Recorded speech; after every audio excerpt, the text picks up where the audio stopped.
Yo! Yayo Talk Show! Dreamin'! Don't give it up, Molly. Dreamin'! Don't give it up, Marco. Dreamin'! Don't give it up, Katie. Dreamin'! Al's name didn't fit.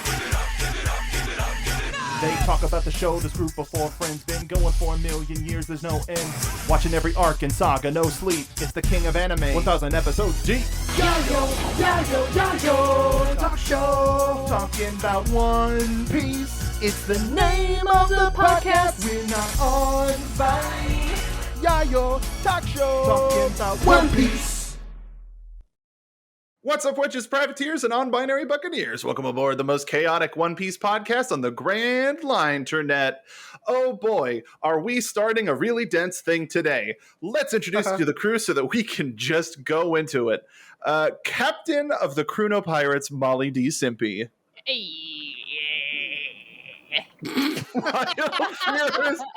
Wild Bears, Kaden Jensen. Hi. I don't know what that was.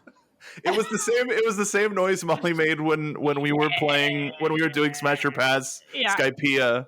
I forgot who it was. It's Everybody just a will picture love of abs this. is all it was. Oh, that's right. It's like Everybody 10. will love this, and then Kane's like, I don't even know what this is referencing. Yeah, I'm unclear with the direction here. Can we do a take two? Absolutely not. The Leftborg, Al McClellan. All right. Hey!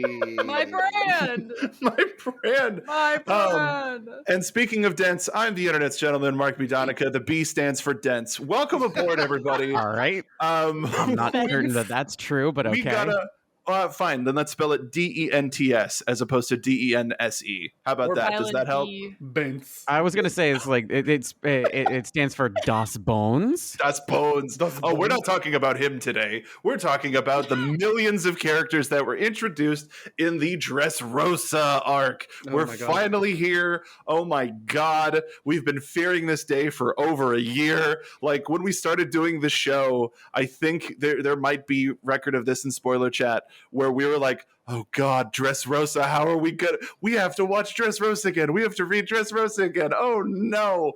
But I'm really interested to hear some of the discussions about revisiting this arc. But before we do, if you haven't read or caught up to this part, we're going to give you the exact moment that we are caught up to in the form of Kaden letting us know what chapter or episode she's on. Let me get my Kindle out. I forgot. It's a lot. forgot. That's fair. Wow. There's a lot. Do you know how many numbers there are? A lot. That's At a least lot 3. of numbers. No, that sounds fake. I've been reading, by the way, in case that's everybody. Molly's letters only. When it's like apparently volume 100 of One Piece just came out very recently at time of a recording. I don't have the space for 100 volumes, so I got myself a little Kindle, and I've been catching up that way. It's been a really great way to read all of this. 732. Thank you for dealing with me vamping. You're not going to see Vamp forever. But unfortunately, we have a time schedule to keep, so we have to move on. And also, before we get into discussing the show, if you are listening to us on iTunes or Spotify, we would love for you to leave us a review. It helps us out. It helps more people get recommended the show. And we'll also shout you out on air, so that would really help us out. Thank you to everybody who's left us reviews so far. It all helps. Now, if there was a t-shirt that One Piece fans would receive when getting off of a ride, it would be, I survived Dressrosa. And it is a ride that thankfully we get to board together as a crew. So unlike our previous recaps of longer stories, we're still riding this one. There is still a lot of story moments that have yet to be seen, so I just wanted to say before we start our discussion today that there may be things that we don't cover at length, if at all, in this exploratory first part of a really dense arc of One Piece. And to reiterate, Kaden just said she's on chapter 732. That's episode 664 for those of us who are just watching the show. So she's still catching up. There's stuff that hasn't even entirely, like, there's still a lot to be had. So no spoilers beyond that point. The internet is generally pretty bad at that. But saying all of that, let's try to have some fun. Let's get some initial thoughts. I just want to go around, touch quickly on some highlights or moments that stand out before we talk more in depth about them. Caden, since you're the most fresh, I wanted to start with you. What were a couple of your initial reactions or moments that stood out? I can't believe you didn't tell me Christina is in this. We're never going to live that down. I'm kind of upset. Like y'all did say Elizabeth was in it. And I'm just like, where, when? And you never told me. But you never told me Christina was in it. And I'm a little betrayed and a little hurt, honestly. Like, how dare you? Wasn't it a pleasant surprise? It was not only a pleasant surprise, but I had to pause the episode and scream for like 10 solid minutes of just like cheering for victory. Because like, damn. But then having to deal with Sanji the whole time, I'm just like, ow. I was imagining that happening in your head was the thing of Boa seeing Luffy and like the sort of like frame around the soft focus and all of that. 100%. But then when Sanji shows up, it just goes to the real world. Luffy being like, "Hey Hammock, what's up?" It's like, oh. It's like, why are you here?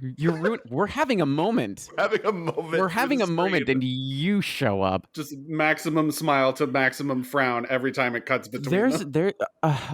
I'm gonna just say an overall thing. There is so much going on, and I kind of now understand. And this is shout out to everybody who warned me about Dressrosa. This is so dense.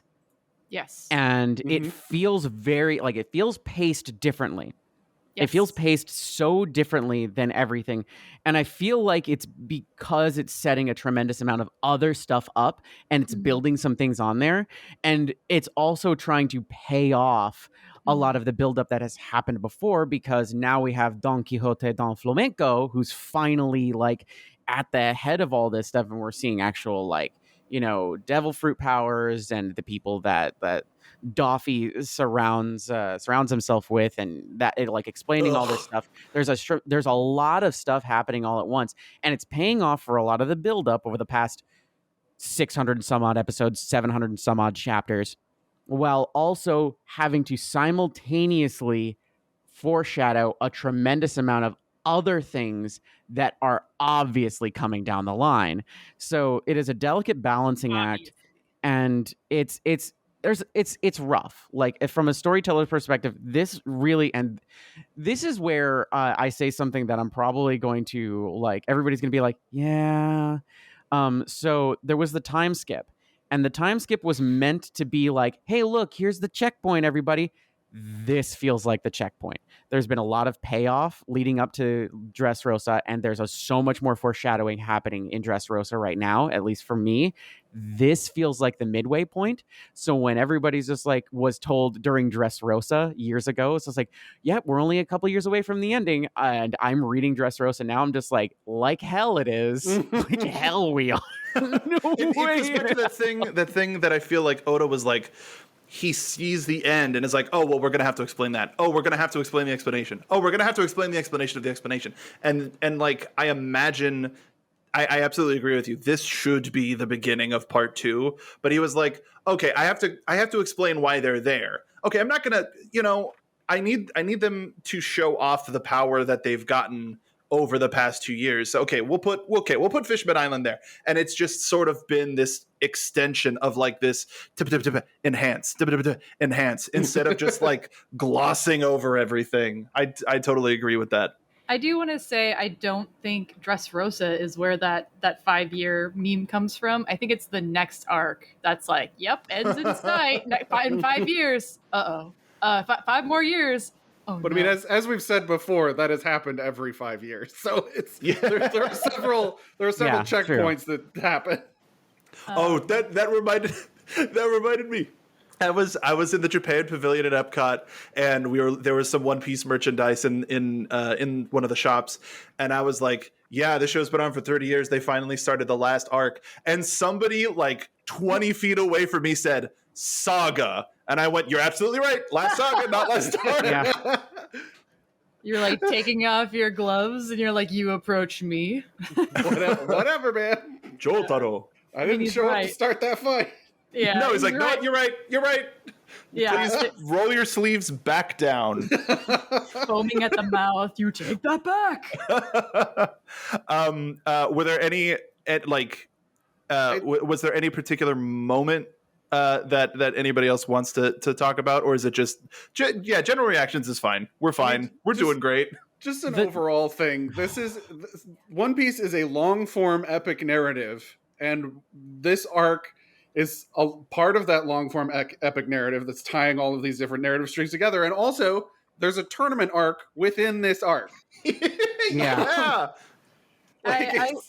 I'll say for everybody at home, I did recommend this to Caden earlier, but as somebody who just read this arc, like, it's better to read it all in one go. I know it's 100 chapters, but it's like, I remember reading this week by week when it was coming out, and just, it was such a dog's dinner. Like, it was like every week was so, it's like there was, every week would be a new chapter about things I don't care about and just wanting to get to like where I wanted to be. But like rereading it, I like greatly enjoyed, because I didn't have to wait. Like, I just kind of got through it, and it was like, actually, like, yeah, I think it was probably having to wait week by week that was like really daunting. And like rereading it again and being like, actually, I had a lot of fun. This was less bad than I remember this being. And yeah, I think Caden is kind of in that moment though. It's the shifting of pace that really, because like we were like, I feel like especially with the last couple arcs, it was like we were trucking, like like Punk Hazard was like go go go go go, and then Dressrosa comes like, whoa, hold on, we went too fast there a minute. Let's take a second and draw out every last syllable. And I'm like, that means I'm gonna have to deal with Doflamingo the whole time while you're dragging this out, and I want to punch him. It's the Spain analog. We take a siesta. There was something I actually read, and I actually like want to kind of point this out, because I'm generally skipping the little interim stuff from Oda, but there was one thing that really did stick out to me, is that somebody wrote in from Spain saying, it's like, hey, this is from Spain, and it was like auto translated and so on and so forth, from that to Japanese. And Oda's reply was really wonderful. It's just like, hey, just want to let everybody know, it's like, if I'm writing something and I'm basing it on something and I mess up, let me know. I want to do better, and I want to do that stuff. And it's like, reading that was really heartwarming after, like a lot of the stuff that I was kind of just like, about and we've talked about it in previous episodes. I was like, man, I really wish things were done better. And it feels like at this point in the series, Oda has gotten enough of those messages to really just like take that information in and recognize this is like, I actually want to do more research about this stuff, and then like propel his own storytelling forward. So maybe even some of that has like not necessarily affected the story, but affected how Oda writes these other things in matters of like representation and stuff, which is really cool. And I think I think it's worth noting, because there's a lot of like times where things like that aren't necessarily taken in with like actually absorbed by a creator in that sense, unless you're Neil Gaiman on Twitter and Tumblr, and that dude, Tumblr, that dude posts with the rest of us like a champ. So yeah, it's for somebody who could so easily just be like, it's a fantasy world, like loosely based off Spain. Like, he doesn't have to be like, oh yeah, just let me know. Like, I would love to learn. Yeah, more. he's just like you know it's all. He even said it's like, it's all fiction, but like legit, let me know though. Yeah, like he's like for his own, for himself. Like, he's like, I would love to know what I fucked up here. Exactly. Like, he like, as just like a dude, like enjoys always learning. Yeah, he's like he's curious about the world, and that shows. And it's also like a curiosity of respect that I think is not.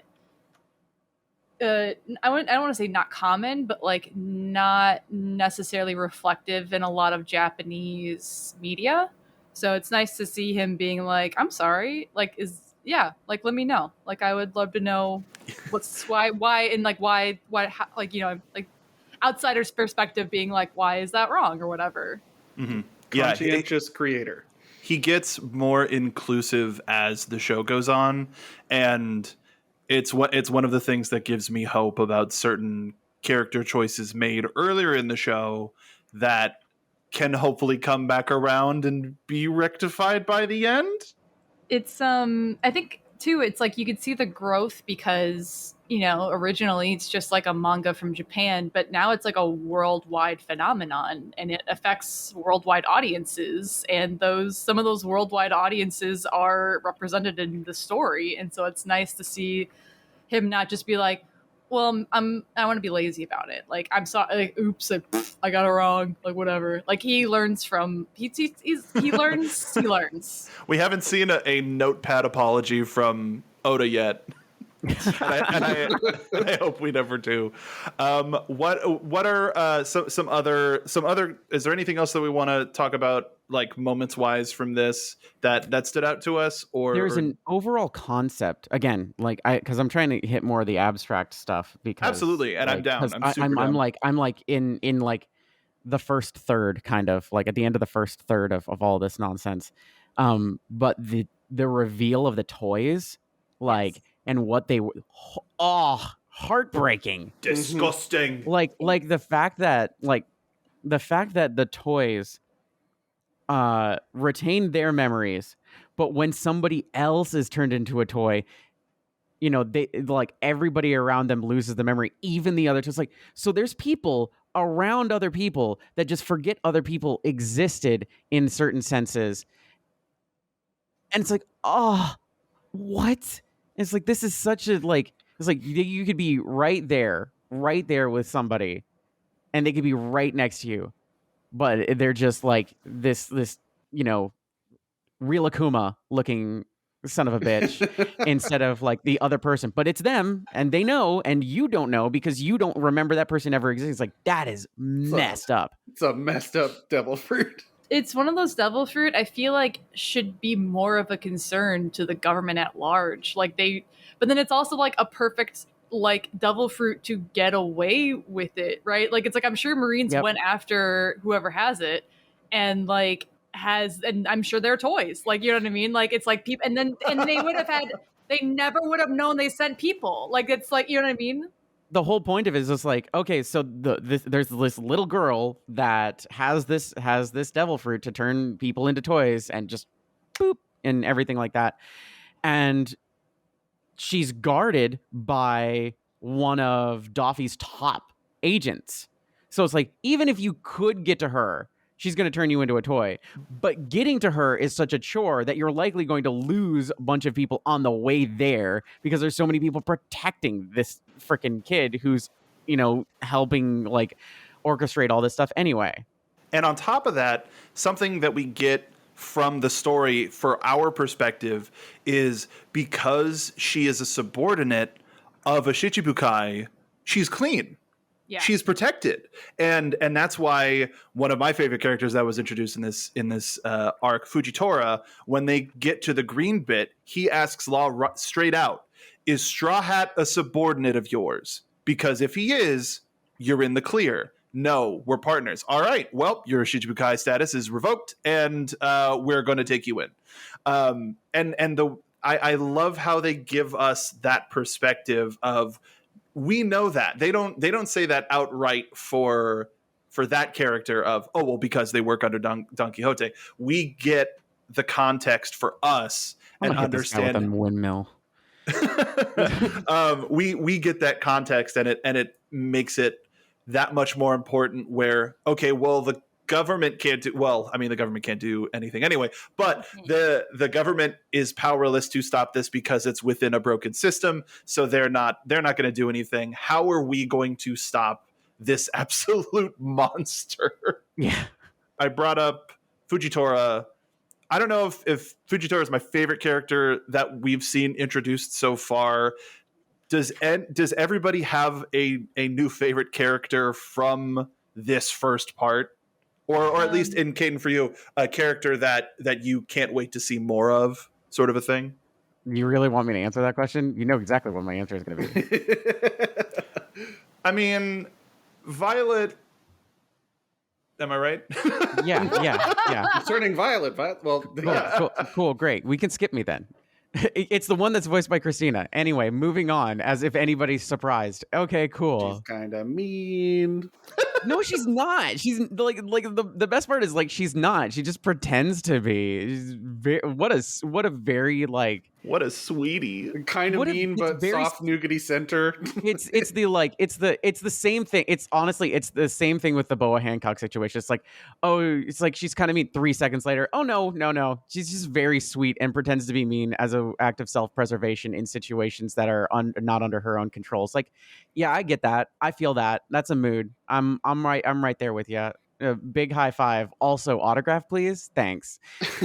So if it's the Vince meme, it's kind of mean and then pretends to be kind of mean. Your eyes are glowing. Yeah.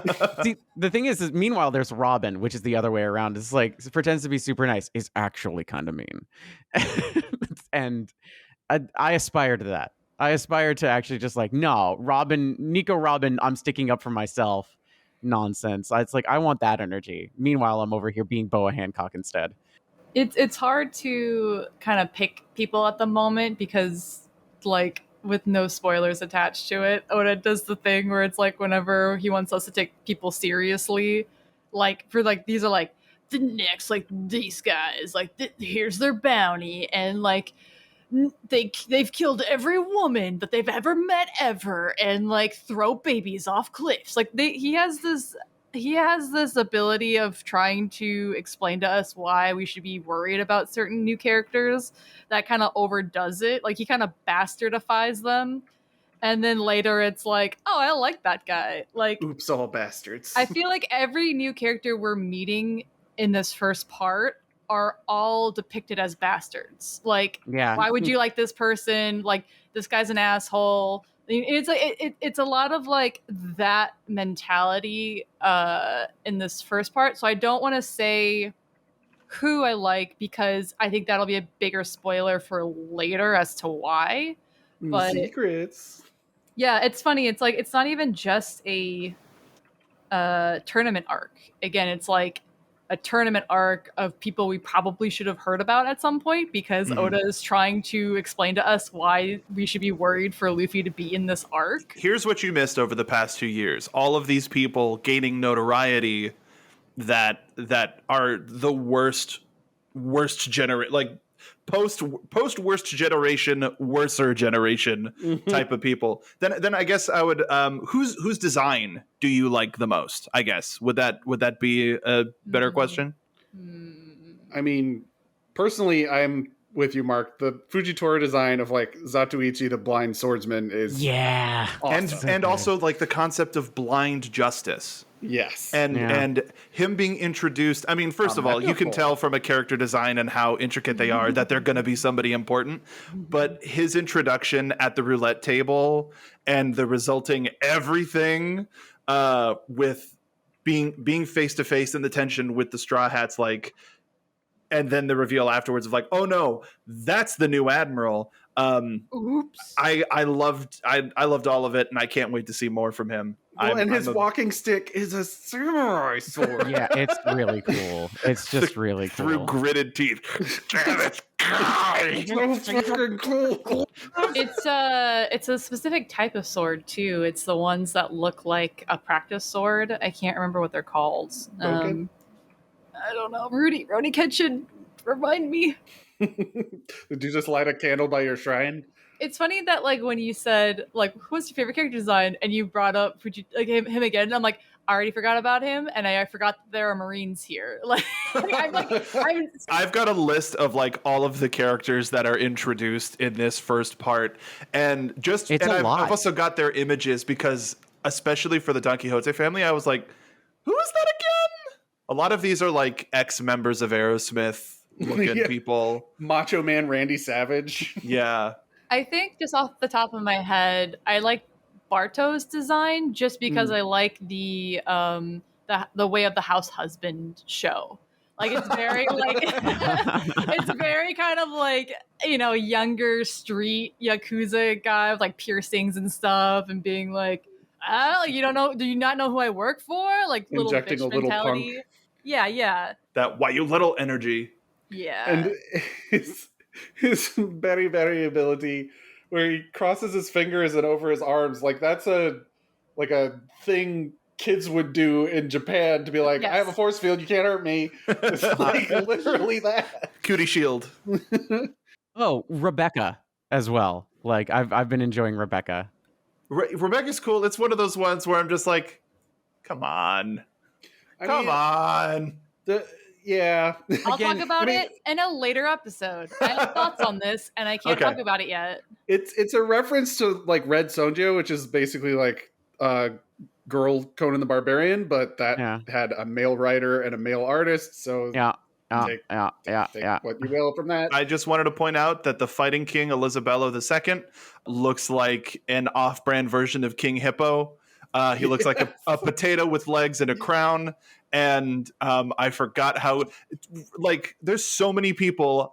I forget how goofy everybody was. Okay, so there's a good reason why I like Rebecca, just besides the fact that Rebecca's story up until this point is very, like, it's. I love the concept of how her hero story is not necessarily, the hero story anybody would really want or anything like that, but also she shares a voice with Arizal recorded by Arizal in so. Oh, crazy. yeah. Go on. Yeah, so big fan, lovely person. Everybody should Christine watch Marie Recorded by Calvados. Arizal. Yeah, watch Yeah. Recorded by Arizal if you have a chance. It's really great. Really fun little concept piece. Wish we got more of it, but like I it's like wonderful voice, like really fun character. Love to see more from that whole thing. And like it's fun. Like, yeah, the design it's One Piece. Like at this point I'm just like, yeah, we know. But like the fact that like her fighting style is just like she's not violent. She's like the whole like stepping to the side and getting people off balance, and always like all of her things as far as where I am right now is like have all been by technical knockouts, not by Speaking of tension, it's like that. Yeah, yeah, exactly. I was it's just the about whole to thing is say. just like you can just like do no harm, take no shit. Like it's like I'm not going to kill you. ... However, you're still going to lose. There is something I do want to point out that reminds me of like something that Al would do director wise, which is Elisabello, King Elisabello, the dude with the king punch. King Hippo. The entire like what 2-3 episode wind up punch. It is something that like the thing is like Absolutely love that sequence. part of me was just like I want it to be fake, but then I'm fighting with myself. It's like, but wouldn't it be cool if it was real? And it's like, and it's all like it's all build up for something real.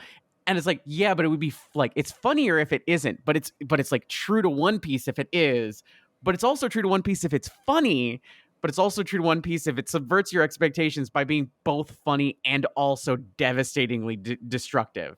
So it was one of those things where it's just like I wanted it to both be real and fake at the same time, and the payoff was amazing. And I feel like that's an Al directed this situation. Al watches that scene and goes, I did this. I did this. How did they take that scoop out of my brain?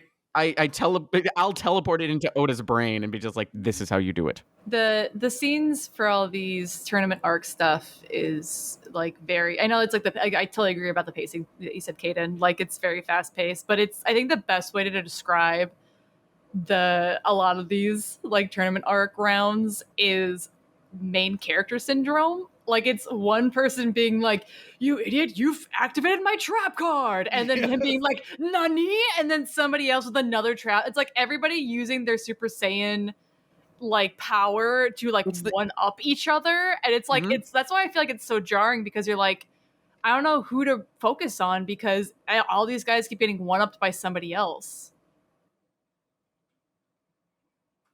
I mean, Have we Luffy. talked about the mysterious stranger Lucy yet? Well, I did want to talk about. I love absolutely in terms of like Al liking designs, me liking designs. I love their disguises for Dressrosa. Their beards and their sunglasses. Disguises. Yeah. Kinemon immediately is like, he's already been like cool, but I guess as like a quick breakdown, one of the things that makes this so sort of like head spinny of an arc is we get split up into so many groups, and then those groups get split up even further, and then they like mix members and get involved with this over here and that over there. Like there's a group that's supposed to go handle the handoff of Caesar Clown. There's a group that's supposed to protect the ship. There's a group that's supposed to like infiltrate and find the Smile Factory. And then that gets split up when Luffy's like, oh no, I got to do this tournament. And Frankie, who's supposed to be the respected adult, goes, listen to your heart. And totally does it. And then we get the Tontata Chaotic tribe. uncle. Before we so get much. before we get away too far away from it, the moment of Luffy being like, I gotta do this, but like, I don't know. Like I talked about it in Punk Hazard, where Nami is like, Luffy, I know this isn't like a surefire way to get you to be king of the pirates, but like we have to help these kids. And this moment where Frankie's just like, listen, man, I don't know what the fuck's going on, but like, you know what I do know? Don't live with regret. And just like totally gives them the go ahead. Like, I love seeing more of this of like, listen, you're the captain and I'm going to do what you want. But like, if you could just listen to me for a second, like, and like value what I have to say, like, I'd appreciate that. And it's a lot more of that. I like that where it's a group project versus like, I'm the leader and you're going to do whatever the fuck I say. Like collaborative. I like that. I wasn't necessarily trying to transition in anything, but just the fact that they already split up the team. But I think because a lot of this is about like espionage and intrigue and like government handoffs, having the tournament arc be a breakup of, well, it wouldn't make sense if we had action with this group, not yet. So while it seems like a chess match of making sure that there's enough action, enough reveal, enough of this and that, enough backstory, and then the moments of getting Don Quixote to like completely unload, like the three-way fight between Law and Don Quixote and Fujitora, absolute insanity. We find out that Fujitora can control meteors and has a blind man. That's insane.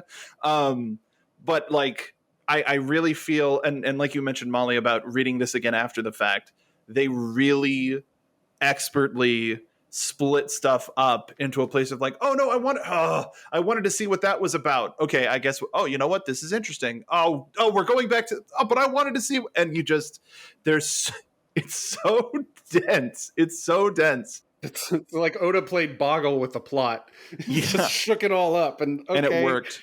I loved the idea of Jesus Burgess, a man who wears a mask, wearing a paper bag over his mask, and to be like, haha, it was me, and just being like, oh. And like, then that adds overarching thing of Blackbeard being ultimately responsible for Ace's death, and he has presence. There's so much. Well, and also the Maramara, I don't think we mentioned it, but the Maramara Nomi is the prize for the winner of the tournament. So that's why Luffy's super invested in like participating. I mean, Lucy, mysterious stranger. Mysterious old man Lucy. What? Lucy is Luffy? I didn't say that. Oh, Al, we're still on part 1. Oh, yeah. Ken hasn't gotten there yet. okay. No, dude. Yeah, it's right at the end of part 1. Are you kidding me? It's right there. Like, spoilers for the arc that we're currently on. Luffy meets Sabo, takes off the disguise, and they trade outfits. So Luffy goes off to do his thing, and Sabo becomes Lucy and is going to fight the tournament. That is literally the last part I fucking towards see. the end of this podcast. But yeah, let's get into it. No, that's fine. I love, just like, Luffy, why are you crying? Nothing, shut up. No reason. In terms of iconic panels, iconic scenes, Luffy realizing that he's looking at the face of the brother that he thought he lost is so evocative. And Caden, you picked up on it immediately. And you know, I kind of razzed a bit, you know, in an effort to, you know, preserve the sport, whatever. But I going back to that episode when we talked about the flashback, I remember saying something to the thing of, it shows that Luffy has experienced loss and grown from it. And I remember legitimately thinking that at the time when we saw that backstory of like, Luffy's lost before and look at who he's become. This loss isn't going to hold him back. And I think to a certain extent that's still valid, but he now has a brother back, and that's a great win for him.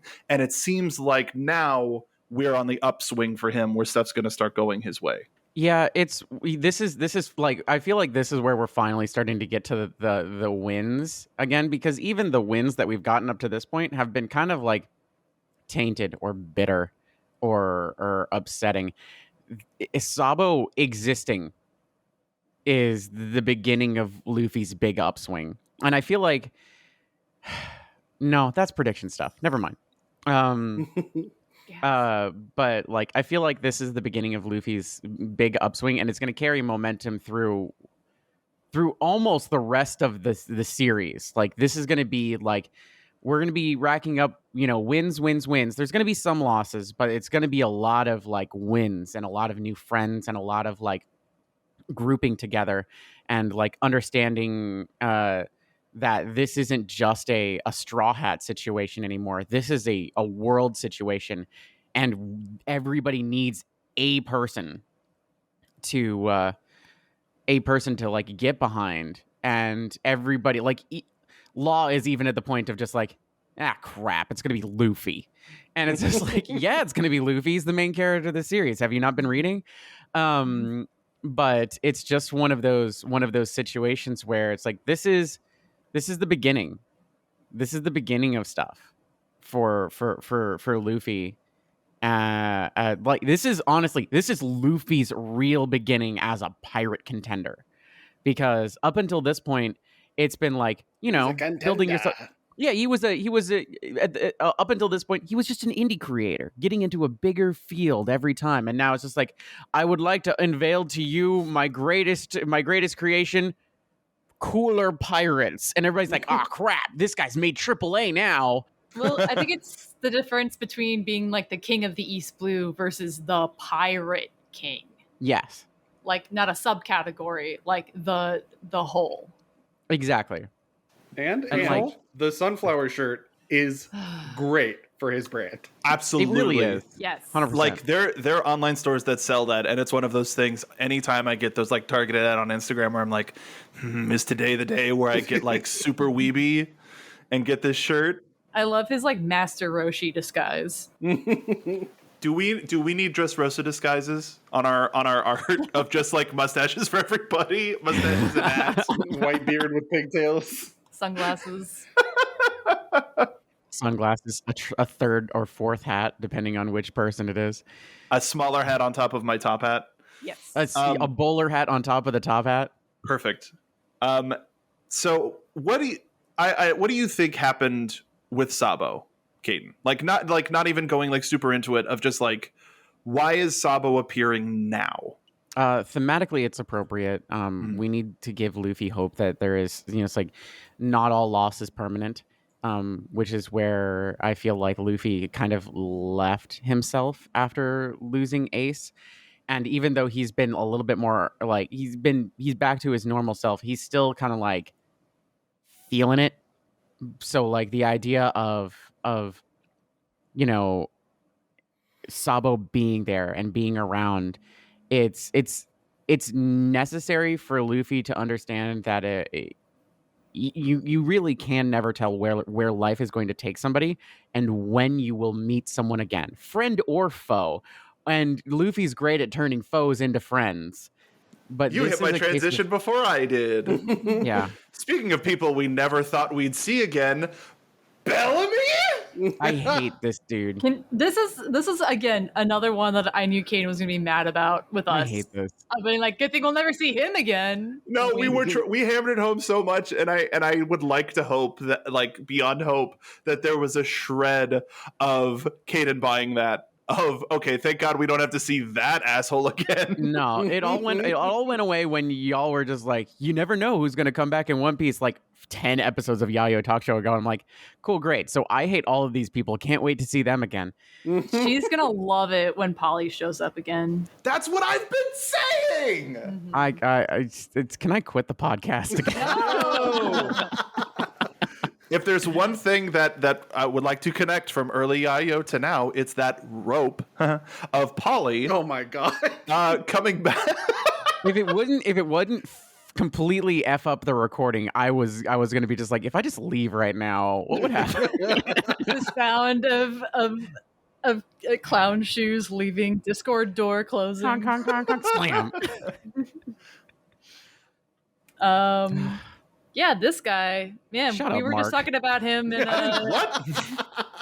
we were just talking about him and our Smash or Pass. If you don't watch us on Twitch, you should check us out. Then you missed it. Yeah. Spoilers. I think it's off by now. Spoilers. Oh, really? One of us passed. No, it's funny. It's because it's like the one arc that people skip is Skypiea. And that is the saga arc, whatever, of where Bellamy gets introduced. And it's so funny because I feel like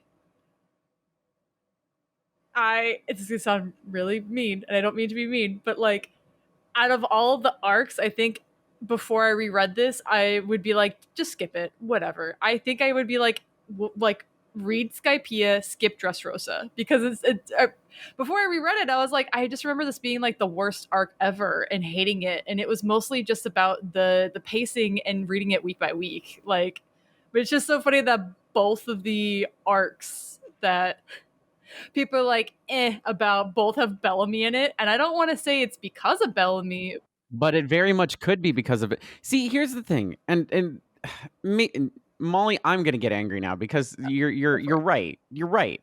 You're 100% right, and you're 100% right. And it makes me mad at, like, if you go into a show or a game series or anything, and it is a consistent plot. It is a consistent plot that there are important beats throughout every single thing, and you tell somebody, it's like, yeah, but you could skip this part. It's like, you're the asshole here. Like, so much of this stuff comes back, and it's all kind of important in a way. And it's like, if you're gonna watch something, if you're gonna enjoy something, it's if you're gonna, like, put your time into a series with over 1,000 episodes, just watch the damn show. Mm-hmm.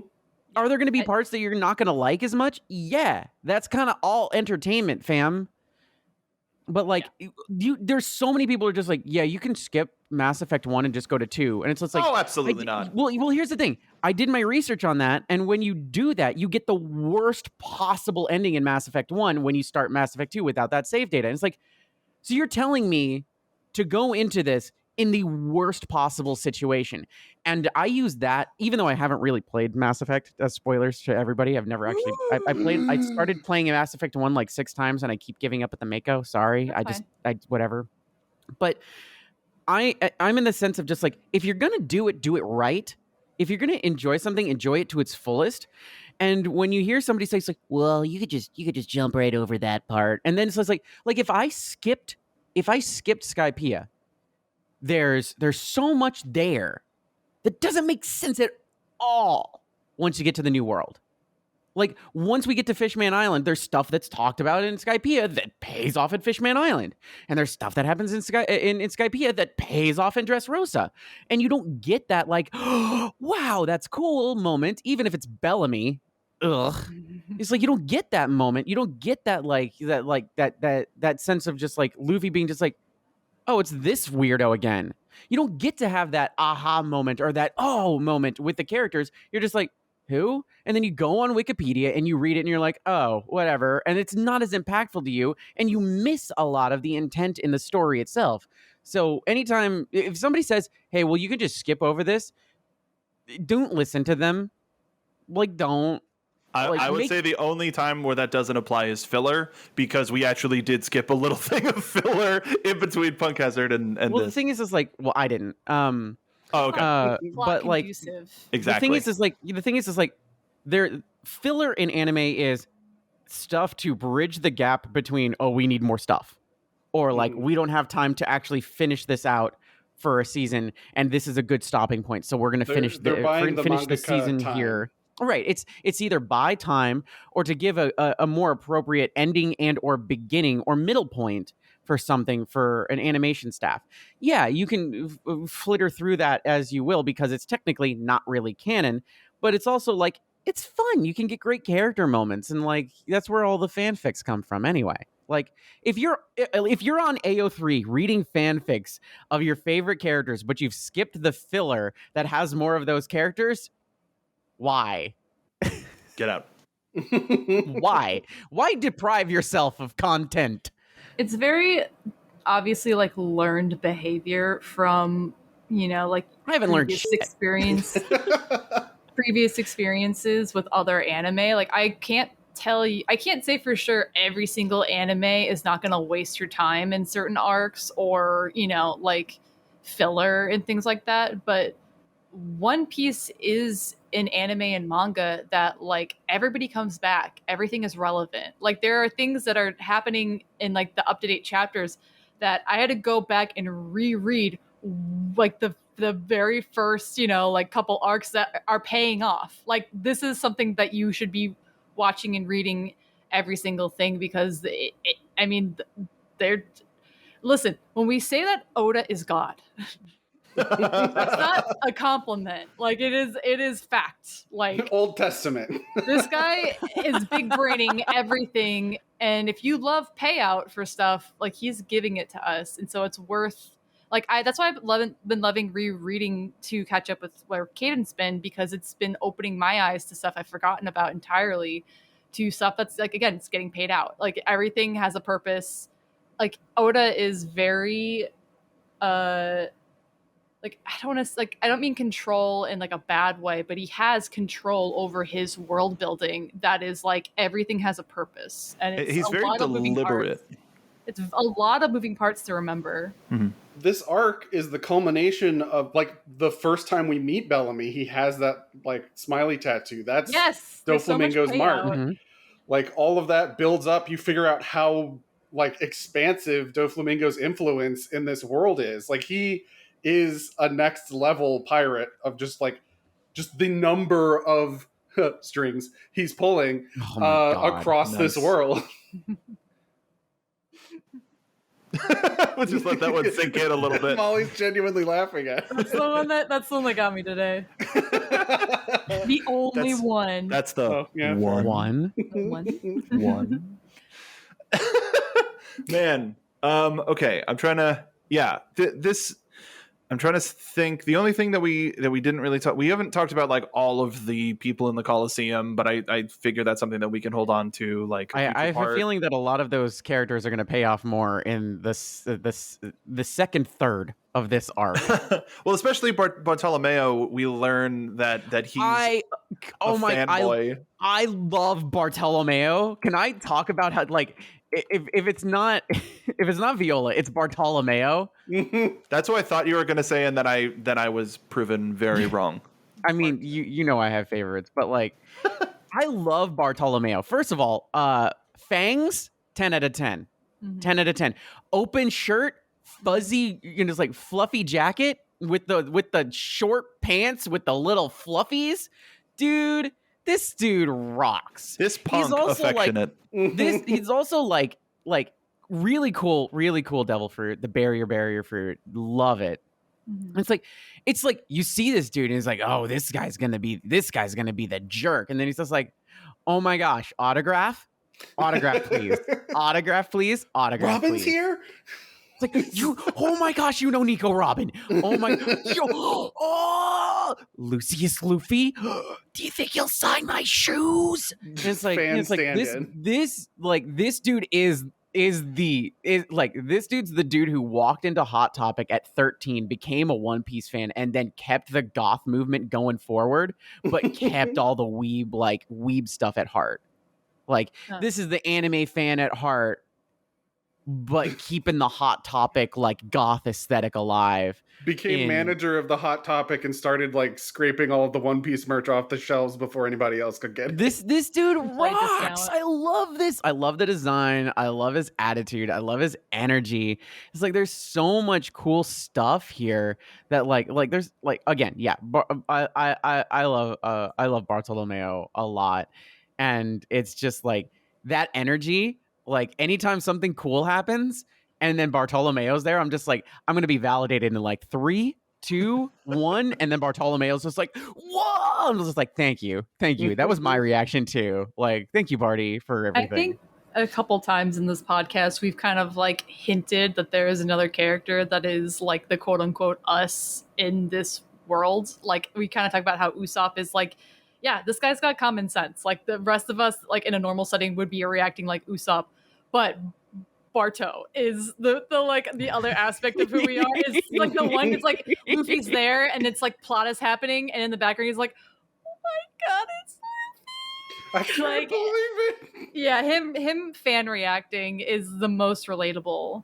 He's so cute too. Like his reactions are so adorable. There's something that could be kind of toxic about meeting somebody that you're a fan of, and one of those situations is the reintroduction of Sabo, where it's like you've talked to this guy for 5 minutes, and all of a sudden somebody that neither of you recognize, and you're like, excuse me, this is Luffy. You have no business talking. And it's like, bro, I just met you. What are you saying?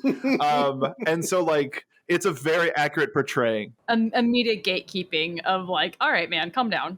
Like, all right, guy. Do you know who this guy is? This is Luffy. And then Sabo's just like, yeah, I'm familiar. He's my brother. It's I've heard of him. and it's like Bartolomeo's just like, oh, cool. I'm coffee? How many cream and sugar? Can I get you anything?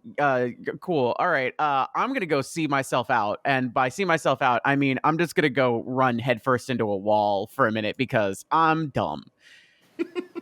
Can somebody remind me in terms of like we're talking about those character designs? I think I have my answer now. Can everybody remind me Robin's group to where Caden is?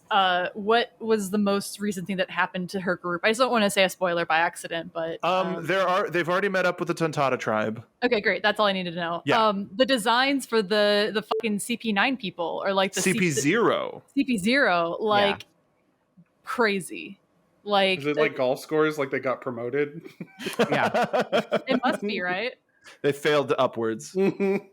I think that was one of the last sort of like world building notes that I had was one, the Tontata tribe, and CP0.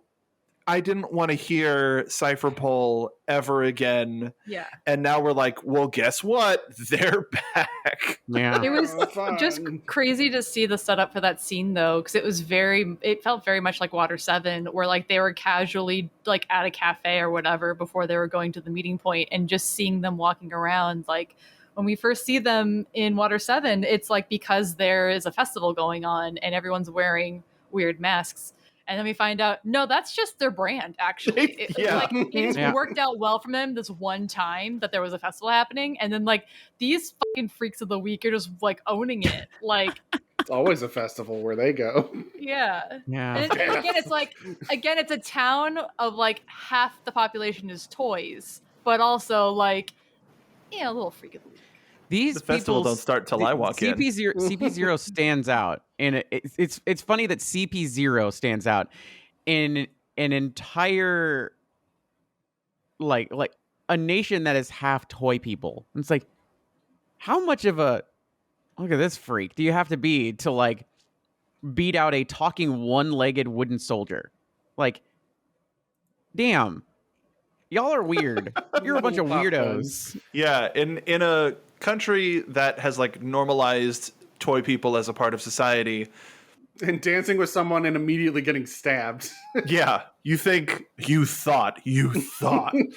I guess other than CP0, the Tontata tribe, we get like Lilliputians, and cute. they're pretty cute. I Yeah, like you see, Leo, like- I like Mancherry. But we get, speaking of Skypiea, we get Nolan back. We get Yeah. Monteblanc. It's like, and Usopp being like, "Oh, you mean my distant relative?" And then being like, "Yeah, oh my god!"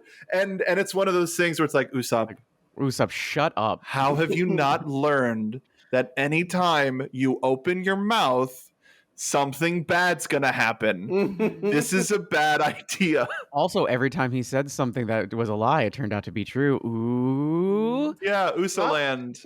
Oh yeah, I guess I haven't thought about that one yet. About him possibly actually being I would hope that they would have touched on that already. You don't know. Nobody knows. What's the One Piece? Nobody knows. We don't know. Well, we know who knows. I wanted to talk about it during Smash or Pass with Nolan because everybody was kind of like, eh. And I'm like, I know the exact group of people who'd be behind me on this. Like, I need them to be here for me. I need them to hype my answer. They were referred to as fairies. One of them stole Zoro's swords, and that's how we sort of start getting introduced to them.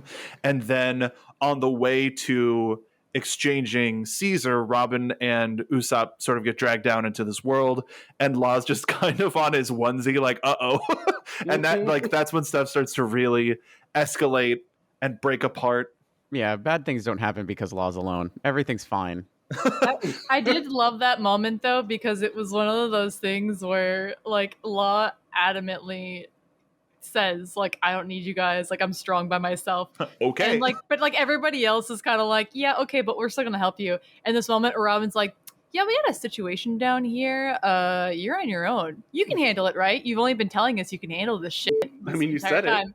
And he was like, yeah. Yeah, totally. Yes. I I got Straightens his it. coat. Don't worry about it. And then the I have second she everything. disappears, it was like, crap. Oh no. I need an adult. I need an adult. Yeah. One of the groups that we haven't talked about at all, because I also remember Caden really talking about this character, is we think that, well, we're led to believe that the Straw Hats have it all figured out and are like the people in power because they're trying to infiltrate this country. And then we everything falls apart. Mm-hmm. And the crew that was left on the ship to protect Momo gets accosted by Giola, who ate the art fruit. Oh my god. Yeah. Great design. The ship gets messed up. The crew members get like stylized in this ridiculous sort of avant-garde like 50 something, like, this is just my style sort of a thing. And I anytime I see Chopper in this art style, I always think like, what store did they stop off at to get Chopper that Minecraft hoodie? Yeah, like I really love how Brooke looks. I really do. I love how Brooke looks. It's the Scream painting, and it's just it's got the little like super circle hands. I love everything. Again, this is another one of those things that's like, this feels like, honestly, it feels like, yeah, this is Al did this again. Yeah, I was waiting for you to stop talking to be like another Al design. Yeah, this is Al. Al did this. I didn't know I did all these things. Al, your portfolio is everywhere, man. Yeah. I didn't see this on your website. And then like hello. Yeah? alstudyart.com. Yeah. Sorry, I'm just remembering his head looks like a butt cheek. Yeah. But this leads to and I know I said I wasn't gonna like really go thing to thing, but this whole situation with Giola, where they're trying to keep Caesar protected and Momo protected, leads to them deciding that the ship is going to sail on to the next location, just to lay low, to not worry about it, because then like the Big Mom pirates show up and they're like, all right, everything's falling apart. It would be just go. Yeah. And that then they sail off, and we don't know if we don't know when we're going to see these people again, which is wild. But with how many pieces are on this game board for this arc, it's kind of refreshing to know that a couple of pieces might have been taken out of the game for now, so we don't have to worry about them for a little bit. It can only get so complicated now. It was the verbatim, like the the consequences of Luffy's actions. Like, oh no, the consequences of Luffy's actions, like showing up with like mom, where he's like eats her candy and be like we're gonna come after you, bet, and then like, you know, like 2 arcs later, bet, like Not now. oh, shit. Like, yeah, like it really felt like that in terms Captain, look! yeah. It was like, in terms of pacing, I didn't think that Big Mom was going to show up so I didn't think the consequences were going to be immediate, honestly. Kaden, you were going to say something? I didn't expect Momonosuke and Kinemon to be so important. Oh. I was kind of expecting them to just be like hang out and then like maybe we'll see them again later. I didn't expect them to hang out through this arc. And it's just been like, uh-oh, are they going to be okay? And the answer is yes, because nobody dies in One Piece unless Molly really loves you, which I feel like is unfortunate for Molly. And I want to say sorry because like, I don't know why. Like, the only 2 characters that are like gone are those 2. And it's like, this feels mean to Molly specifically. I don't like this is the 3rd time Caden's brought this up today. Now I feel like I'm being bullied. It's like seriously, it's like thinking about it. It's like I really have been thinking about it. I'm like, no, it's just those 2, isn't it? And it's like, really? Unless Nobody else, just those 2. It's like, man, that sucks. Oda just waits for Molly to tweet. You know what? On the record, I'm going to say this for the record. New favorite character, Buggy the Clown. Yeah. All right. Oh no! Oh wait. Not like this. Think about this. Molly, I love where you're going with this. I approve. It's his. Listen, it's his month. All right, you better get his merch while he's still alive. Oh god! Wait a minute. It just goes up in price after he dies. You better cash in those free Denny's breakfast coupons for your birthday while you can, Buggy. Oh, I thought you were talking to me. How do you know about my coupons? I've held on to them since the Hobbit hole breakfast. Speaking of Kinemon and Momo, we know that Kinemon is looking for an ally of his named Kanjuro, which I guess we'll find out more about that in the next thing. But I just wanted to put that there of like, Kinemon also has business independent of like, he's there to help the Straw Hats, but he is also a part of this mission for other reasons on top of, hey, Don Flamenco's a rank ass bitch. Not exactly planned by any means, but it was a surprise to see them split. Like Momo has been split up from Kanigen, and it's like, for somebody who was so adamant about finding him in the last arc, it's like crazy to see that they're already separated again. And, like, and also, like, let's leave him with his captor. Yeah. This is fine. This is fine. This is fine. We have his heart somewhere. It should It's be fine. Insurance policy. So we know that the trade-off goes sour, and some of our Straw Hats are sailing off to the next location. Bye. And I'm trying to think of, Molly, what did you think about Don Chin Zhao? The guy who had beef with Garp for crushing his head.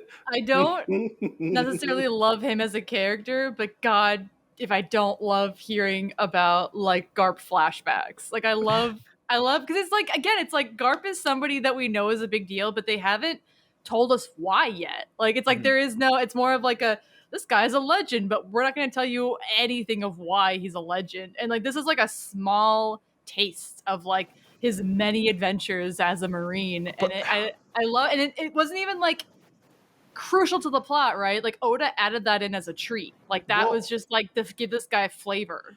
Well, no, it just dawned on me. No, it's 100% important to the plot.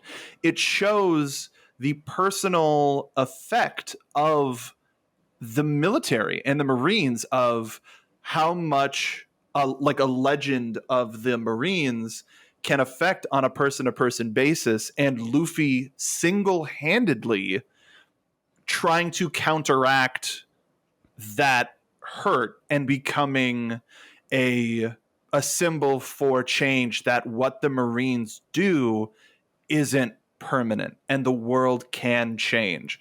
Don Chinjiao is a much more important character than I thought of an hour ago. It's kind of funny though too. It's like I feel like I've been seeing a lot of memes about it putty lately, skulled but man. it's the breaking of the generational trauma. I feel That, like, where it's like, Mhm. your grandpa may have like you over, but like, man, I'm not my grandpa, and him being like, He looks like a chubby Pikmin. That's my thought on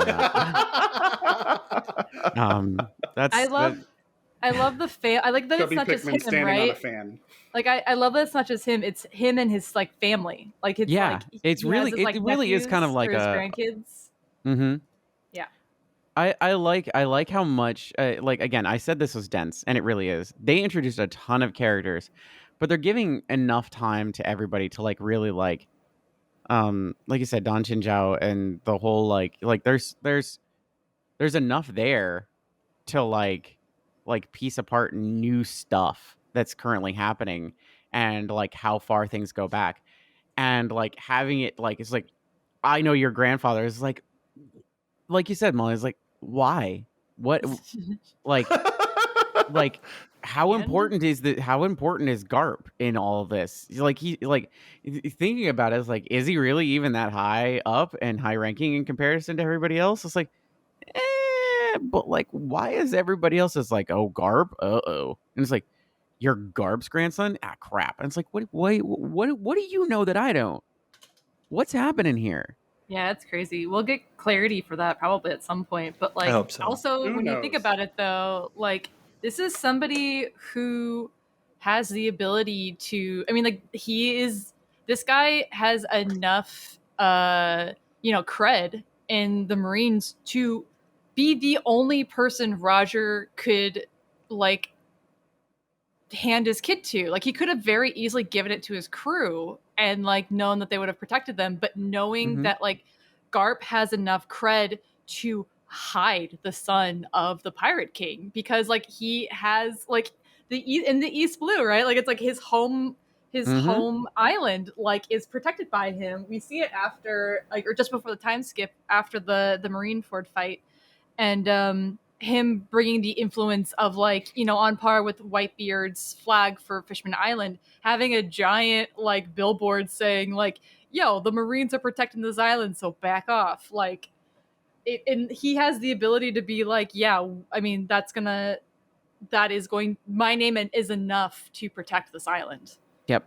Yeah. Mhm.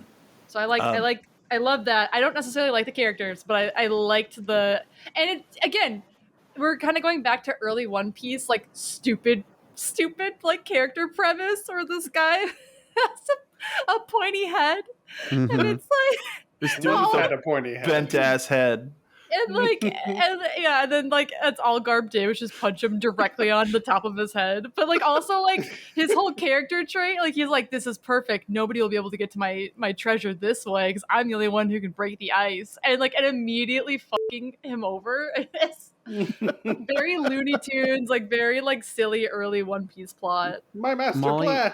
Can I say something that like I think about probably far more often than I should? Rent free in your head, yeah. Whether they're Yeah. going to remember to draw Garpot.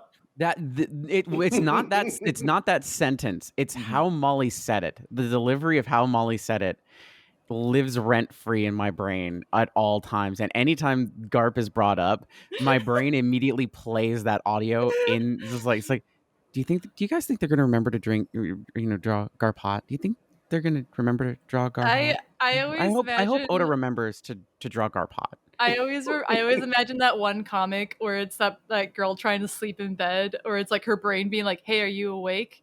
Yeah, why? What's up?" And then says something that like you now can't fall asleep to. And it's like I imagine like Mark and Al like tucked into bed, and then like just me also being in the room and being like, "Do you think Oda's gonna remember to draw Garpot?" And then just opening their eyes and like being like, "Why are you messaging us at 3 a.m?"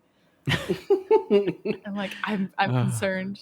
Lies awake at night, hoping, praying, It's the one fear meme as well. It's you calling them on the phone to wake them up for that. And meanwhile, like they hang up, and then it cuts to you, and it's like the Wolverine holding the picture, and it's you holding a picture. Molly has several shrines with several candles to several characters in One Piece. God, yeah, that. I love how, just, again, back to everything. I love just how important, like, all the little details are. And it's like, there's so much, like, and I feel like part of it is just like, do you think he planned it all out? And then half of it is just like, do you think he, like, accidentally, like, oh, this would be cool. Well, let's bring this character back. And then, like, made it important retroactively. It's like, does it fit perfectly? It doesn't seem like it fits perfectly, but, like, it definitely fits enough that that it could have been planned all along, but like not perfectly, that it's just like it's a perfect puzzle that you're piecing together. There's like some parts are just like somebody cut another piece to fit it here and it fits. We've talked about it a couple times where like I'm pretty sure Oda has retconned some stuff. Like I always felt like Sabo was a retcon, but it's hard to say without asking him. But there's some stuff, and we don't even know if he'll say anything. Yeah, but it's interesting. It's the thing about that, right? Like I think retcon is said with like a parentheses derogatory, but like for this series, like this story, I don't mind the retconning. Like, you know what I mean? Like I don't think that whenever he does it, it's like a bad thing or like oh, of course it makes sense because you just changed it all. It's like he purposely leaves things open so that if some like an idea like that pops up and he has the ability to pick it back up. Yeah, he has the ability to seamlessly put it in, which is why I think it's so great that he has say on the movies, because it's not somebody being like, well, I think it'd be cool if like this guy had, you know, the water no fruit, and him being like, that is crucial to the storyline, and you can't just have that in the movie because it's going to mess with me later. And it being like, you know, like the candy fruit or whatever. Like it's I think that helps tremendously, and also gives those movies, you know, like gravité, like some, you know, like it makes them better than normal anime movies because they aren't necessarily throwaway instances. For sure. The stakes become real. The show rocks. Yes. The series rocks. And it took us to Dressrosa to realize. Yeah, this whole time I've been smoking cigarettes until this moment. Like the whole thing about it is like, and again, I've heard from countless people, it's like, yeah, Dressrosa is kind of like, and honestly, I agree so far. It's like the pacing is different. It feels a little bit more jarring and so on and so forth. Yada yada yada. Dude, this series is still great. Like even this, if everybody's like, this is the one that everyone's like, it's the weakest one. I'm just like, I'm having fun still. So like, if this is the worst one, wow, what a tragedy. I'm having a great time. Yeah, it's weird. And it's like, I feel like the only reason why this is quote unquote the worst one, now that I've reread it, it's just more of like, it's an arc to info dump stuff that I know, like, not that it's happened, but like, I know this is going to be big towards like the last part of One Piece. Like, I think it's like everything that Oda's been introducing is not needless. Like it will come back, but it's like in this moment of like, I just got to get this down. Like I have to say this now so I can reference it later. You know what I mean? It's a lot of that. It's like not necessarily moments about Luffy or the crew. Like there's not a lot of stuff that I personally have stakes in, but it's like knowing that like this is a small sliver in the big one, in the big picture of One Piece, in the grand line. It's a slice of the One Piece, and it's like, again, being able to read it all in one go, I changed my tune about it very quickly, and it was a lot more fun. Yeah, and then like the constant thing of saying, just don't watch the anime, just read this, read this one. Like not technically advising to skip it. Just to change your perspective. Read it, and then the parts also, you like, go back and watch it. Mm-hmm. Yeah. In the fight scenes, because it's just, you know, I think it's already like, it already feels like a very long arc, but I think the anime, whether they wanted to or not, makes it feel a lot longer. And it definitely feels a lot longer. I was really happy that like my tune changed, because like I don't like being like, I don't like this arc. Like I don't, you know what I mean? Like I don't like having something negative to say about. There's it's not like a critical, it's not conducive, right? Like I don't have a good critique for why I don't like it. Like there's nothing to be said in that. I don't like just to be negative. So I was happy to like reread and be like, actually, I don't think, it's like not the best, but like much better than I remember it. It's just a lesser arc in a sea of in a sea of amazing other arcs. So it's just I like think, is it bad? No, but like comparatively so far, at least for me, it's like there's some really cool moments and some great world building here. But like, I do understand why people are just like, yeah, it's okay. And it's like, yeah, it's okay, but like just being okay after like it's like hit after hit after hit. It's like yeah, I mean it's like wow, tragedy. It's also, I feel like it's a stigma in the fandom as well, that it's just like, oh, Dressrosa, Skypiea, but like having to Skypiea was back, great. Everybody's dumb. having to go back and reread and like having my own formed opinion about it again. Like I think a lot of that is just more of like when we talk about it, it tends to be with a long sigh and being like, like my opinions change, right? Like people are what's what I want to say? Fickle? They're not perfect. And I think it's not even fickle. It's like that you can grow. Like I didn't like vegetables as a child. I eat them now. You know what I mean? Yeah, It's just that's great. Yeah. Your taste changes. Yeah. Go ahead, sorry. No, it's fine, please. Also, I think when I was reading this arc, not a lot of good things were happening for me. And I think that also was that's kind of like it was already like a bad outlook to begin with, and like rereading it in a better place and just being like, yeah, it wasn't all that bad. It's like I'm having a bad week and this chapter sucked. Like I couldn't have just gotten a good chapter. This one doesn't have Luffy in it. Like this blows. Like yeah. I understand. Really the only thing that we haven't covered today was Soldier-san, but I feel like we'll probably find out more about him in like future parts. So I think this is a great place to sort of leave off. But before we sign off, is there any final thoughts about this first part of Dressrosa that anybody wants to talk about? Sabo still looks like he bought all of his stuff off of Etsy and is just custom like, fitted. I'm gonna look for He's the all host at a these steampunk like bar. clockwork steampunk stuff on Etsy and then just buy all of this immediately. Barto, so he gets that Hot Topic discount. Yeah, that's it. It's like they both shop at Hot Topic is exactly what it is. I'm so happy that Caden, like that was the one, literally I think in most of the show since she guessed that Sabo was coming back, I was terrified of that getting spoiled for Caden. And now now I'm excited because she is going to see this man fucking everywhere. Like this guy is in every video game. I see him doing what everywhere? I see him in my dreams. Yo, he's fucking. No, that man fucks. Molly, please. Gonna be on your. Oh my God. Molly, say it again. No, please. But it's like he's gonna be on Tumblr. He's gonna be on your Twitter feed, whether you follow anybody or not. Like this guy, he's just everywhere. Like every anime shop you go into. Like, listen, I love Ace. I understand the obsession with Ace. People are obsessed with Sabo, like very specifically, like adult Sabo, like not kid Sabo, adult people Sabo. stan a Steam King. Yeah. Like and it's weird, but like now I can finally show you the intro to Pirate Warriors 3, which is absolute insane. But Sabo's return is the reason that now we can play Pirate Warriors 3 because that came out around the time when Dressrosa started airing. So we can play it. Can I say something? Oh no, please go ahead.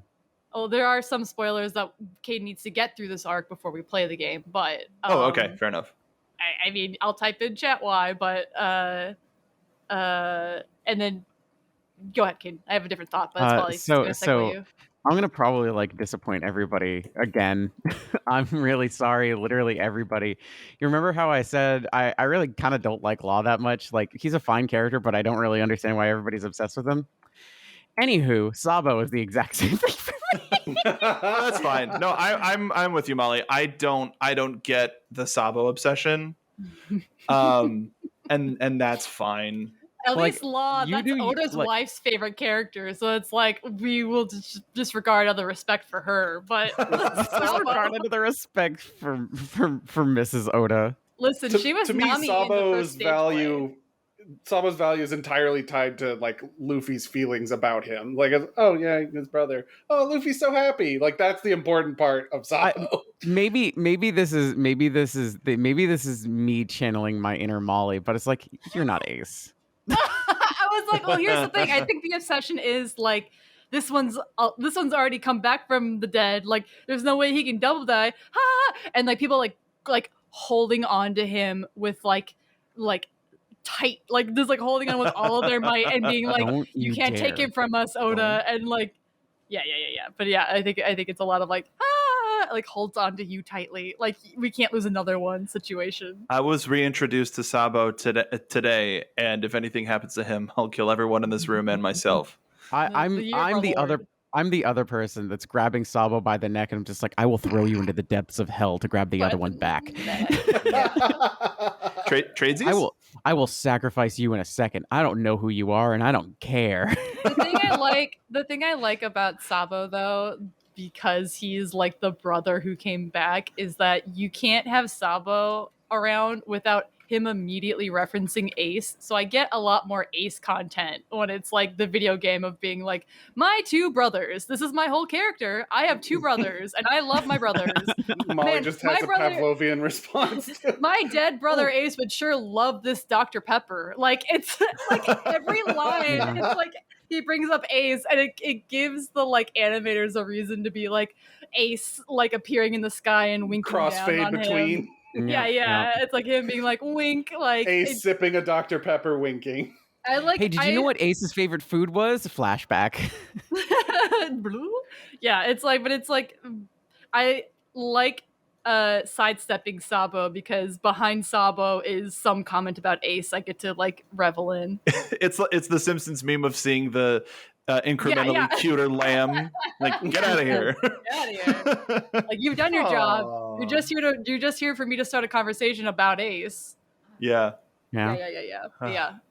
Yeah. Anything else before we go? Yes, because this is gonna date the episode, and that's fine. I do say what you will about this arc. I do love the Dressrosa, the island. Like I think it's very interesting concepts, and because like the new Pokemon's coming out, which is like Spain oriented. Yeah. I love Oriented. Ew. But yeah, I think the concept of the island is very cool, and we'll get more into that like later in. But like for a little like here's a taste of what this place is, like a one paragraph, of like explaining the vibe here. Like I think it's very interesting. Yeah, straight up. Yeah. Makes sense. Al? I just, God, the backstory of this island is so dark. And like earlier in an earlier podcast when we were talking about who our favorite villain is, the way I interpreted that is like which villain do you love to hate? And Doflamingo is my guy. I hate this guy. I want him to get hit so bad. Thank He's you. such a good bad guy because of that. It's like you want a villain that the moment this guy gets an uppercut, you just like fist bump. Yeah, Good. It's this is what I wanted. The thing I like about Oda too, it's not just like people being like, I'm gonna be bad because I'm a bad guy. It's I'm a like baddie. we tend to know like what their reasonings are like for their actions, and yeah, it always like comes down to like cool motives still murder. You know what I mean? Like it's like it's like yeah, I get it, man, but you're still breaking the law. Like I'm interested to like talk more about Flamingo later. Yeah, same. Yep. When we get to the contractually obligated backstory part of a One Piece arc. Part 3, I'm gonna have a lot to say about a lot of things. Absolutely. No, me too. I'm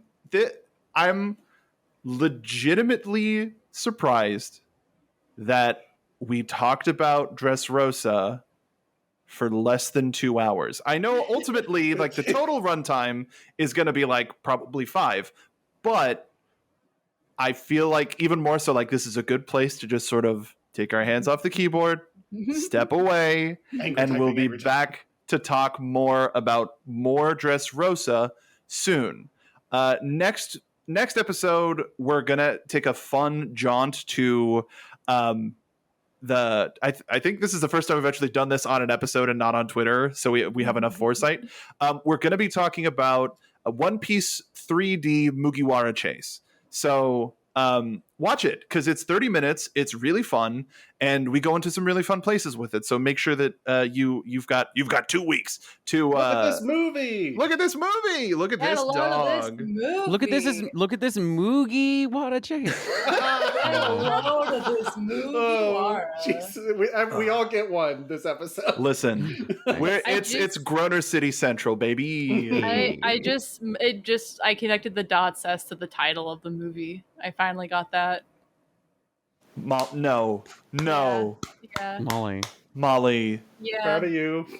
Molly. I've been spending this entire morning waking up. You're telling me. I'm right there with you. Same hat. A nightcap. But much like Usopp's cute little Mary Mary pajamas. yeah. That's going to do it for this week. Before we go, though, let everybody give your social media accounts to tell the folks at home where they could find you. Let's start with Caden. You can find me on Twitter, Twitch, Instagram, and Tumblr. It's Caden Jensen, KDINJENZEN. Wait, yeah? Yeah. Why did I think so. Yeah. Wait a minute.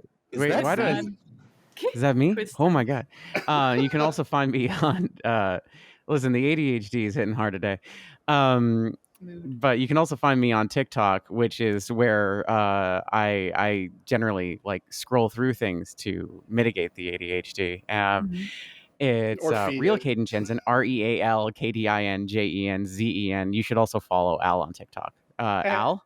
Yeah, you can follow me on TikTok and everywhere else at Al McClelland Jr. That's ALMCCLELLANDJR. Good luck.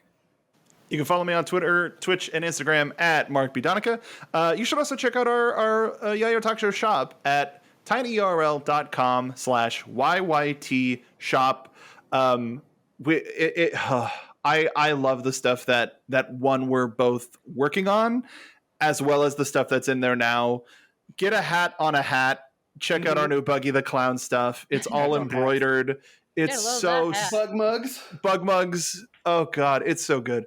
Yeah. How about you, Captain? You can find me on Twitter at TEHFLOD. We always got to do it on the first recording so that you do it on the second recording. I'm like, yeah. It's a bit. Like, let's move on from here. I get it. And you can also find me on Tumblr at Molly Flood, Molly K Flood, depending on what you're looking for. And we also have a Yayo Talk Show Tumblr. So yeah, abandon Twitter and rejoin your Tumblr community again. Abandon all Twitter, ye who enter here. Same hat. I was about to say the same damn thing. Ah, jeez. Well, going along with how most arcs or sagas have ended, now that you've listened to the episode, you've joined our crew. With that comes the responsibility of telling your friends, leaving a comment, following us on Twitter and Twitch at Yayo Talk Show, and letting Caden watch the show in one piece. So come aboard, and we'll see you next time on Yayo Talk Show. Talking about One Piece.